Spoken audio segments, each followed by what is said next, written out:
បងប្អូនពុកម៉ែបងប្អូនដឹងទេថាស្រែនេះគឺជាស្រែប្រភេទអីគឺជាស្រែដែលប្រភេទខ្សោយអន់មែនទែនដែលប្រជាកសិករពុំធ្លាប់ធ្វើបានផលច្រើនទេ3តោនកន្លះ4តោនច្រើនបំផុតឯនេះពុកម៉ែបងប្អូនលើតំណែងទៅដល់ជីកសិកម្មសញ្ញាត្រាដើមឈើខ្ញុំជាប្រធានទីផ្សារចុះមកដល់ព្រាមឲ្យសាកប្រើប្រាស់ជីកសិកម្មសញ្ញាត្រាដើមឈើខ្សែមើលបាទជាលទ្ធផលពុកម៉ែបងប្អូននេះពុកម៉ែបងប្អូនផ្លែអស់តែម្ចាស់ស្រែគ្រាន់តែឃើញតែផ្លែប៉ុណ្្នឹងណាបាទអត់ចង់ទៅទេពីព្រោះអីវាផ្លែល្អក្របសស្អាតហើយផ្លែច្រើនហើយអ្វីដែលសំខាន់គាត់អត់ចង់ទៅទេដោយសារខ្លាចមានសត្វធាតុលុកលុយខូចស្រូវរបស់គាត់ដួលស្រូវរបស់គាត់អញ្ចឹងណា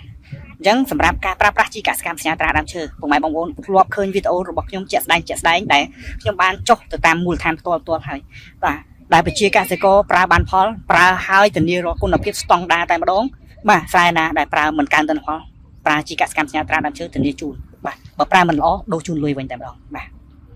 ដូចអានេះយើងប្រើនេះវាអត់សុំបាក់ប្រាក់បាញ់ថ្នាំប្រហែលថ្នាំជំងឺគឺវាអត់ប៉ះពាល់សត្វក៏អត់សុំមានណាហើយអ្វីដែលសំខាន់គឺចំណេញត្រង់បាញ់ថ្នាំខ្លាំងតែបាច់តងលក្ខណៈមើលទៅដូចថាយើងស្រឡាញ់ហ្មងបាទបាច់ហើយរយៈពេលប្រហែលថ្ងៃដែលផ្លែបាទនិយាយឲ្យចំទៅបានប្រហែលជា4ទៅ5ថ្ងៃចាប់ផ្ដើមបាទចាប់ផ្ដើមឡើងពីថយនៅសល់ជីមិនទេពីមុនខ្ញុំដាក់ 7B ដល់ពេលបានប្រើជីលោកគ្រូខ្ញុំកាត់ជី B អស់ 3B ចាំមានន័យថាចំណាយជីអស់ 4B ណាបាទប្រើល្មុនវាអត់ល្អដល់ប៉ុណ្ណេះទេតែទំដាក់ជីទៅដូចជាឡើងល្អជាងឆ្នាំមុនសូមបងប្អូនជួយប្រើប្រាស់ជីដើមសញ្ញាដើមឈើទៅល្អណាស់អត់មានខុសបំណងទេបាទតែ2ដងទេហើយបន្ថយជីគ្រឿបទៀតបងប្អូនកសិករទាំងអស់គ្នាបើសិនជាចង់បានផលិតផលល្អនេះប្រើជីនេះ Triplus Organic នេះ